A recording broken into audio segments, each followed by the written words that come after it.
ఆరు అడుగుల bullet create చేసినటువంటి హ్యూమన్ సునామీ మనం చూసాము. అండ్ ఇప్పుడు మనకి ఓజీ క్రియేట్ చేయబోతున్నటువంటి ఫైర్ స్టార్మ్ ని చూస్తున్నాము. ఈ వర్షాలు తుఫాన్లు చూడనివి కాదు.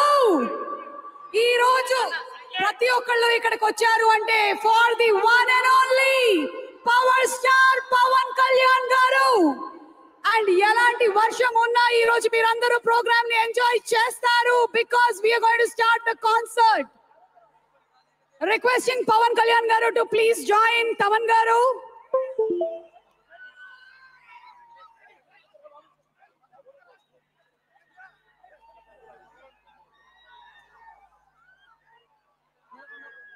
తనకన్నా ఎక్కువగా ఎదుటి వాళ్ళ గురించి ఆలోచించేటువంటి మనస్తత్వం, వేరే వాళ్ళకి సహాయం చేయాలనేటువంటి వ్యక్తిత్వం, అడుగడుగున మనిషికి సహాయం చేయాలనేటువంటి గొప్ప మనిషి మన పవర్ స్టార్ పవన్ కళ్యాణ్ గారి ఓజీ సెప్టెంబర్ 25న రిలీజ్ అవబోతున్నటువంటి సందర్భంగా